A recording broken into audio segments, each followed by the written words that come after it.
As I said earlier, happy Father's Day to all the fathers in the house, to not just dads, but also we've got mentors and grandparents and teachers and different people that invest in our lives, and we like to celebrate everyone that has that opportunity, father-wise and mentor-wise, and just men of influence for Christ. We know that for some of us, we have a lot of just natural celebration when it comes to Father's Day because we had a great dad or we had a great relationship with our dad or still do. But for others, I know it can also be a little bit of a time of struggle or loss if you have a father who's passed away, or maybe if you had a father who wasn't quite what God intended for your life. But I do know that God invests in us one way or other, men of faith that take and build a foundation underneath our feet. So we like to celebrate everyone, just like we did with Mother's Day. And hopefully you got the book. We just want to do a small gift to the adult men that came in as far as a devotional just to kind of support you in the efforts of what God has called you to. Now, today is going to be a little bit different than Mother's Day if you were here for Mother's Day. Mother's Day was very specifically a study really about moms and being an influence within your household. And we looked at the life of Eunice and of Lois, Timothy's mom and grandmother, and how they invested into his life. Today for Father's Day, we're getting a little shafted on that end because that's not really where the Spirit's leading. I think we're still kind of been in this Bible of 90 days mentality. If you're not aware, that's something we're doing over the summer where many of us have decided to read Bible beginning to end over the summer, for over 3 months. And the studies have been coming out of that reading. And there's been a lot of father-son relationships within the reading we had this week as we went from Joshua to 1 Samuel. Whether you look at Eli and his sons, which is a bad example, but we can still learn from the bad. If you look at Moses with Joshua, again, not biological father and son standpoint, but our family proves that biological has very little to do when it comes to family. And there's definitely some great lessons there as well. But it's not the main gist of what it feels like the Spirit's leading us to today. There'll be like a small nugget in there for us Christian men. But for the most part, we're going to be kind of looking at other things. So if you really want a Father's Day message, go home from here, because I know you have no other plans today. Go home from here, go on the church website, tsflife.com, go to the podcast, bring up the Mother's Day sermon, replace mom with dad, and I'm telling you, it's a Father's Day sermon too, when it comes to just being an influence within what God's called you to. But for today, we're going to be talking about Samson. So if you would, let's go to Judges 13, right? Yeah, there it is, Judges 13. As we're going to talk about Samson a little bit. We've been looking at some reoccurring themes in our studies so far. The first week, 2 weeks ago, as we were in Genesis and Exodus, we looked at the reoccurring theme of the fact that God is a God of restoration.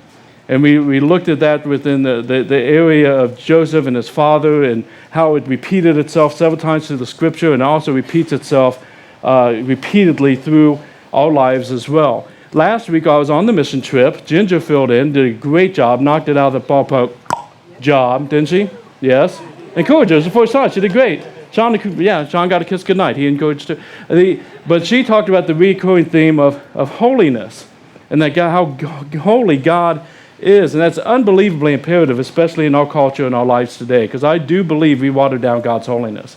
One of the things I remember when I was reading through Numbers and Leviticus and Deuteronomy, if you're anything like me, it's like, holy cow, will this never end? Is your pastor allowed to say that there were some sections that were just kind of like boring? That's horrible to say, isn't it? But you know what's incredible? Like if you study that and you go in deep, there's incredible lessons in the symbolism of everything that's there. But the most incredible to me is the holiness. I am thankful we no longer live under that law, that God fulfilled that law through Jesus Christ. Amen. I mean, I would never get all that done right. And that's the point of the law, is to teach us how serious His holiness is. And we can't do it on our own. And that we need Jesus Christ. And we need to accept Jesus as leader and forgiver our lives as that perfect sacrifice that fulfills that with mercy and grace and His truth. Or else we'd really be in a whole heap of trouble, just like they were for those first 4,000 years. So we're really blessed to be living in the church age. But we can't water down His holiness. Because we just kind of, we just don't see it the same way they did. And I think it was an important thing for us to dig into. Today we're going into another recurring theme by looking at Samson in this theme is just simply this, that a secret weakness, if you have a secret weakness that's unaddressed, it will lead to public downfall. A secret weakness that's unaddressed will lead to public downfall. And that's what kind of brought me to Samson, even though there's actually several different stories within this section that we've read that would lead us back to being able to talk about it more and more. But Samson was the one that stood out to me. And when I started thinking about Samson, first thing I thought about is these little books here. Anybody else remember these? Did you ever have these in the Kids' Ark books? When I was growing up at a little Baptist church in Johnstown, Ohio, we were out in the country surrounded by cornfields, and back behind the sanctuary was a meeting room that also served as a library. And I remember when I was about 19, I loved these. When I was like 4, 5, 6, I would check these out of that library all the time. And I remember there was like different ones. There was like the Christian Archie series, and there was different Heroes of the Faith and different things. But Samson always stood out to me. Now this one's a little different than the one I grew up with. They keep changing. Can you believe they actually changed the cover in the last 35 years? Mine was bright yellow, and I love the story of Samson. And I checked that one out over and over again. And I think it's because like Samson was our version, the church version of a superhero. You know, kind of that Superman or Captain America type mentality. He had the super strength, and he did these incredible things. And he had his kryptonite with that woman Delilah. And yeah, he had his bad moments when things all going bad, but then he came back and he was victorious at the end, and he defeated the enemy for God. I mean, I love this story. I love the story. But the problem is this version leaves a lot out of his story that we need to know. If I stop and this is my version of Samson, I miss a lot of the testimony, a lot of the warnings, a lot of the lessons out of his life. So I want to go a little bit deeper with you than what maybe some of us have kind of stopped at by looking at his story and going a little bit deeper and starting out with basically his origin story as we start out in chapter 13 and see what we find from there. In chapter 13, we find before he was born, there was a time when the people of Israel again did what was evil in the sight of the Lord. So the Lord gave them into the hands of the Philistines for 40 years. Now, if you're reading along the Bible 90 days, that's not uncommon phrasing for us. This happens over and over and over and over again when it comes to the Israelites. They keep on messing up. They keep on falling into some kind of oppression. God delivers them from it. It goes good for a little while. It happens again over and over and over again because they had weaknesses. And secret weakness, unaddressed, unchanged, leads to public downfall. And so here they are in the hands of the Philistines for a period of 40 years.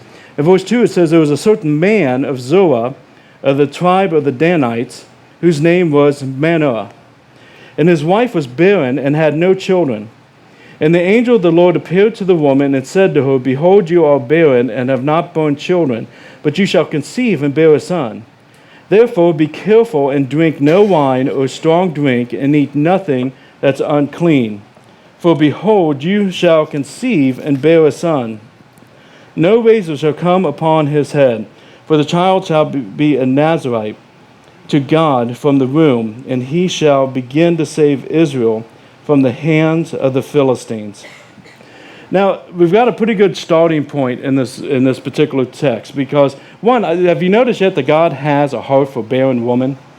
I mean, like a lot of stories that continue to start with, here's this impossible, heartbreaking situation and God does something miraculous.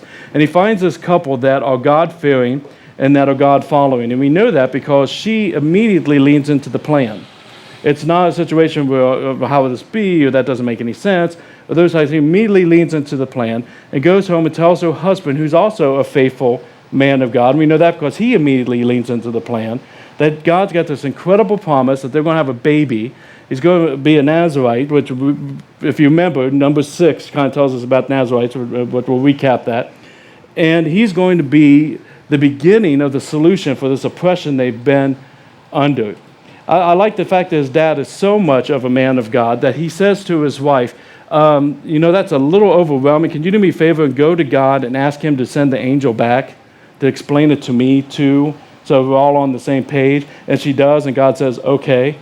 That's crazy to me. That's just awesome. He shows up and he tells him everything. And they have this baby, this Nazarite, that's going to have great strength. But to really understand Nazarite, which from their perspective, We have to be able to make sure we define it, because this is a common term for them. A Nazarite, when we're getting into Numbers, we're going to find that it's an Israelite that is consecrated to the service of God. That is completely devoted, consecrated for the service of God. And he's under vows to abstain from alcohol. He is under the vow to let his hair grow and never have it shaved or cut. And he is to avoid defilement by contact with any kind of corpse, whether it be animal or human. And when you look at Nazarite and you translate it from the original Hebrew, it means consecrated or set apart. So these parents are going into this knowing that God himself has sent an angel to them twice to say, you're going to have not just a son, but a son that's consecrated to me, set apart, has a mission, is going to do incredible work, and will finally deliver your people from the enemies. And I have to wonder if this young couple is not starting to dream a little bit of what that would look like. My guess is when you have that kind of story in front of you for your kid, there might be some like, okay, well then I guess we're not really looking at grandkids and marriage and that kind of stuff. Like he's not going to have a normal life, but we're going to have a superhuman kid. Like we got that superhero. We got Superman or Captain America showing up on the scene. And he's going to come in, he's going to make this big difference. He's got the strength. There's a lot of things I think that they would be dreaming about that would match up with this version of Samson. But the challenge is, as we continue reading the next couple chapters, that's not what we get. It's not the good part version. It's not the Facebook version of his life. He's putting all the good stuff out on the billboards. He has all kinds of challenges, mistakes, sins that he gets himself wrapped up into, that he ends up having a pretty hard life. If you read through it, you saw some different things, but the lion that came upon him, you remember that? Lion came up, was going to attack him. He had the strength of God. He jumps on that lion. He tears it apart. That's superhuman awesome. Tears apart, throws it on the side of the road. He's done with it. Next day, he's walking down the road. He sees that carcass laying there, and some bees have taken up and made a hive within that carcass of the lion. And there's a honey.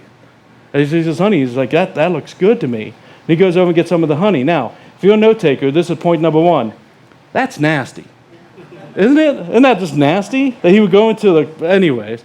But then the Bible's clear to us to say he takes some of that honey and goes and gives it to his parents, but he doesn't tell them where it came from. Partially because it's nasty, but partially because where it came from was the carcass of an animal that he has now defiled himself with, and he knows it's wrong. He has no business. He can kill the lion. He just can't be playing with its dead bones. Right? We have another situation where he ends up getting married, and this woman's not an Israelite. She's a Philistine woman. We'll talk about that more here in a little bit, which means she's part of the culture that has been oppressing them, that has been taking and overwhelming them. And he gets married to her, and he starts having these like pick fights with the Philistines. And I think, I don't know if, maybe I read it wrong, but it's almost kind of like he wants to kind of get up the ladder a little bit. He wants to be like them more than his people that are being oppressed. But he starts getting in this weird riddle battle with them, where he has this riddle and nobody can figure it out. So they end up going to his wife, who betrays him, tells them what the answer is. They tell him the answer, and he's like, they did not figure that out. That had to be my wife. And so he's lit, and he puts her out. He takes her to his best friend's house, who was the best man at their wedding, and says, here, you take her. I don't want her anymore. I don't want her in my household. Now, men, no matter how tempted you are, don't do that move. It never leads to good. And it didn't lead good to him either, because later when he was kind of feeling frisky and he wanted her back, when he went, he found out she was no longer his wife. The father-in-law says, I don't know what to tell you. We were pretty set up that you were done with her, so we gave her to somebody else. And he was furious at the Philistines because he had lost his wife, even though he's really the one that put him into himself in that situation twice. So he does what most of us do. He grabs 300 foxes. Easy, right? Ties torches to their tails, lights it on fire, sends them out amongst the fields. Note takers, this is cruel, right? He's killing these foxes. He's wiping out the barley. He's wiping out the wheat. And all of the Philistines now hate him. It's not like there's a select group that don't like this guy. He's really picked a fight with the whole community. And they want him dead. As if that's not enough, he had some Philistines come to him pretending to kind of be friends. I'm sure none of us have ever had the situation where people come like they're friends, but they end up stabbing you in the back. And they say, we'll make a deal. If you tell us how we can bind you, because they knew they couldn't take him. If you tell us how we could bind you, then we'll give you the Philistines, but we promise you will not be killed. He's like, no problem, just do it this way, put the ropes like this. And so he lied to him, goes, and then next thing you know, they come to kill him, and he's like, no problem, rips off those ropes, gets a jawbone from a donkey laying on the ground, and wipes out 1,000 guys. Like it was nothing. The strength of God, but not a God way. This is a carcass. This jawbone is a carcass. He's still doing things his own way and it's getting him in trouble. Things didn't work out with his wife. He goes and finds a prostitute, lays with her. They find out that he's in bed with her. They're going to get him in the morning. He gets up around midnight, goes to the city walls, rips out the gates and all their hinges, takes it up on a hill, shoves it down, keeps on going. Hey, he's still got his strength, but he's still screwing up left and right. And then there's Delilah. I don't care if it's Father's Day or not. I'm really avoiding a lot of woman jokes here. But she gets in bed with the Philistines, and she wants to take and get him turned over. And they make a deal that they'll give her all this stuff if she gets him to take and say how his strength is. So she talks to him, and he says, well, if you just do this, this, and this, I'll be just like any other man. She goes and tells them. He falls asleep. They do it. She wakes him up. The Philistines are upon you. He gets up, rips it off. It's no problem. And she gets upset. She gets upset.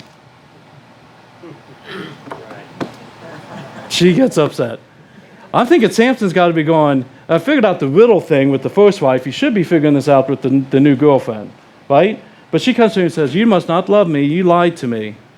And he should be saying, you must not love me because you handed me over. But instead he goes, well, okay, I'll tell you. So he tells her another lie.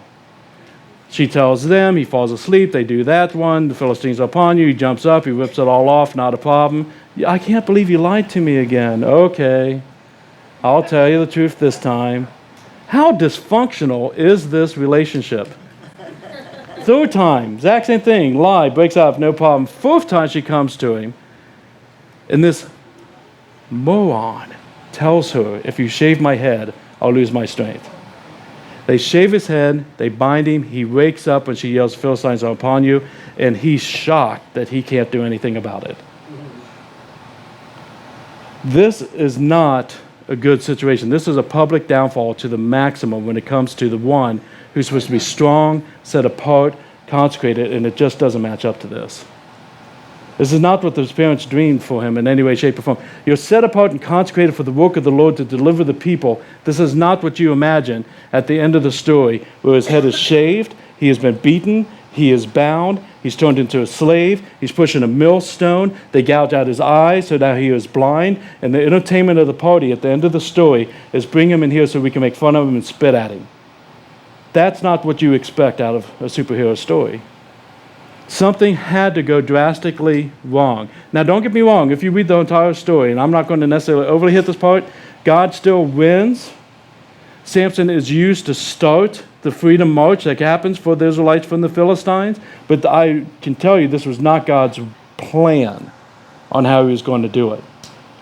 And I find that in chapter 14. In chapter 14, at the very beginning of the story, we find where he takes and comes to get that Philistine wife that he wanted the first time through. He wanted that Philistine wife. He's walking with his mom and his dad, and he sees this Philistine woman and says, I want her. Dad, I want you to get me her. Father's Day message. If your child is going in the wrong direction, because in no way, shape, or form should he be marrying a Philistine woman. He should be marrying an Israelite. That is God's law. He is set apart. He is consecrated. Dad, say something. Be the man of God in your household and step in. And he tried. He said, no, isn't there anybody within the Israelite community that you fan? Isn't there anybody that's right for you to hook up with? And he says, nope. Get me her. She is right in my eyes. Dad's saying, look, that's not what God has for you. That's not. He said, I don't get me her. She's right in my eyes. And Dad did it. Godly fathers, don't follow that part of the example. Go for God's best in your child's lives as well as your own. Samson's flaw, Samson's sin, Samson's weakness that went unaddressed was that he was more worried about what was right in his eyes instead of what was right in God's eyes. If it was a Philistine woman, if it was honey, if it was his own deliverance by his own hand and his own means by a jawbone, whether it be a night of pleasure with a prostitute, whatever it was, he continually chose what was right in his eyes instead of what was right in his Father's eyes. And this is a repeated theme in the Scripture. It's a repeated theme over and over again in the Scripture. When we look at Eli and Samuel here a little bit later on, as you got to the end of the week, and his sons were completely set up for the priesthood, but they wanted more of the sacrifice than what God allowed. They wanted the best instead of giving it to God. And then they themselves started taking and having relationships with prostitutes. The entire line of his sons were cast out by God, and it led to death because they weren't doing it God's way. It was a public downfall. Unchecked, unchanged secret weakness will lead to public downfall. We see it over and over again. There's Abimelech.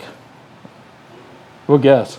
Abimelech had 70 brothers killed. Do you remember that? He was the son of his father's concubine.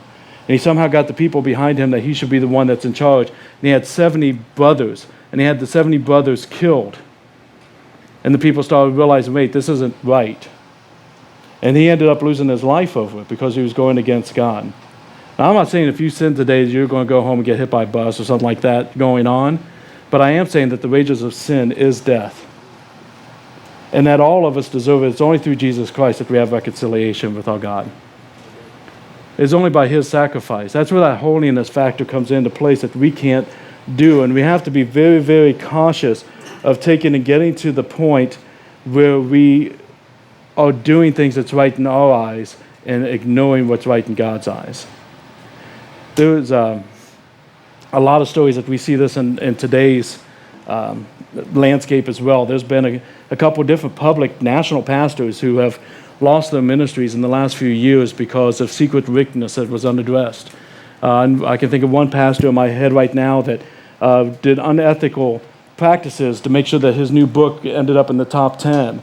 And when people started addressing that, his anger and his ego and the way that he treated his staff and his co-workers within that environment, it all fell apart and they lost the entire ministry as things started coming forward of it not being God's way. I think of another national pastor, church planner, mega church in the Carolinas. Pressures of ministry are heavy. I get that, especially if you're in a mega church. I've not dealt with that level of things. But instead of being filled by the Spirit, he started getting filled by alcohol. He became an alcoholic and not treating his family and his wife correctly. And his church tried to step in and tried to mediate that situation, and he refused it. He continued to do what was right in his eyes and got fired, lost it all, very publicly. Very publicly. But it's not just public pastors. It's anybody's life. If you're in a marriage and you're having struggles with your marriage and you start flirting with somebody at work, that's a secret weakness. And if it's not addressed, it's going to fall apart. I saw a thing online this week. It really baffles me just how messed up our world is. This guy wrote into an article advice type thing where it's kind of like a Dear Abby. Maybe I'm showing my age on that. I don't think Dear Abby's still around, but it's that kind of thing. And he shared with her in this letter that he loved his wife, loved his home life, everything was great.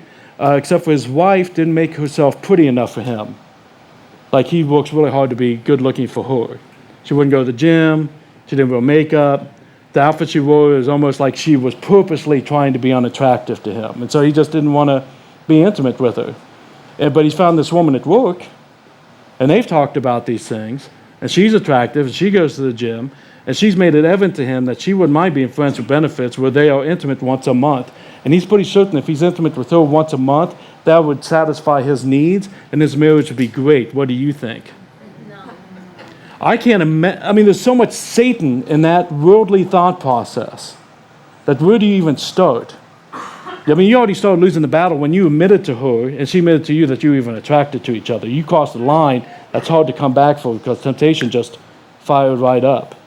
That guy is online. If he doesn't take the advice that the lady gave, he's online to have a public downfall. He's going to lose everything at home. His family's going to be impacted by it. His wife's going to be impacted by it. Whenever we have something that's a secret weakness and it's not dealt with, we will be set up for a public downfall. It's going to happen because your God loves you too much to let sin stay in your life. He loves the people around you too much, because quite frankly, the secret weakness, usually we're not hiding it that well and everybody sees it. He loves your witness too much to let you continue playing that game. And other people think, that's the kind of God he has? It will be found out. It will become a downfall. There's a guy, Achan. I'm horrible with names. We just talked about that back in the back, didn't we, Sean? Achan, who was in part of Joshua's story. And I think a lot of times we become this guy. It was where things were falling apart for the Israelites. And Joshua goes to God and says, what's going on? And he says, well, there's sin in the camp. And so he starts becoming like Joshua's version of CSI. He starts bringing in everybody. He starts bringing in the tribes one by one. There's 12 tribes, and he brings them in until God says that tribe. And then with that tribe, he starts bringing them in clan by clan until he says that clan. And then he starts bringing them in man by man. And so this guy comes in, and God gets that one. And he looked at Can, and he goes, what's going on? He goes, it's me. I did it. What did you do? Well, when we had our last victory, I know I wasn't allowed to take any plunder, but there was this cape, and it was gorgeous, and I badly wanted that cape. It was right in my eyes. And there was some silver there, and I saw it, and I knew I was supposed to take it, but it was right in my eyes that I have it. And then there was this bar of gold, and I knew God said no, but it was right in my eyes, and I took it. And you know what he did with it? Because it wasn't, God didn't give it to him. He couldn't put on that cape and go walking around spending a bunch of cash. He couldn't live large. It is in my tent, buried in the dirt, so that no one sees it. Sometimes this guy would go into his tent, dig up this cape, and put it on, and look at himself in it like Gollum with the ring in the Lord of the Rings series, going, this is my precious. But he couldn't let anybody know about it because it was sin.